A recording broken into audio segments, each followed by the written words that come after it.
Mike Galimi with Race Pages Digital. We are here with 2017 Coyote Stock Champion Jacob Lamb. Jacob, it was quite a year last year, huh? Pretty competitive. Yes, we had an excellent year last year. We made 2 finals last year, won 1, runner-up 1. It was just a great year. We qualified well at most of the races.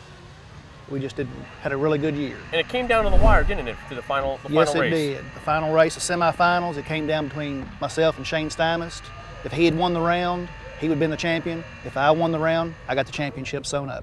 So it shows how close and competitive the class are with a sealed crate engine. Oh, yes. In basically the same weight cars. Very close. We've got 7 previous champions in the class that race with us that were in the top 10 last year. Right, and of those 7 champions, between all of them, they have 23 or so championships amongst them. So it's quite the Shark Tank. Yes, it is. Yes, it is. Can you tell us a little bit about what JLT products you have on the car? I've got a JLT cold air kit, 2015 model.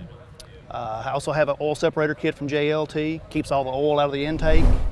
We had it on our Gen 1 engine and put it right back on our Gen 2 engine. The Gen 1 was perfectly clean, no oil in the intake at all. It was clean as it could be. And how many runs did you put on the Gen 1 engine? It was quite a bit, wasn't it? We had over 900 passes on the Gen 1. Wow. It had been in there for 6 years. And it was a sealed engine, is that correct? Yes. That's what the class is. It's sealed from Ford and you can't touch it. Correct. Just recently switched to the Gen 2. Yes, same thing, sealed engine. They control our tune, the weight, the fuel, we all run the same. Everybody's pretty even. So it's about as stock as you can get. Yes. The difference is with the driver mod. Driver. And some bolt-on parts underneath the hood. Correct.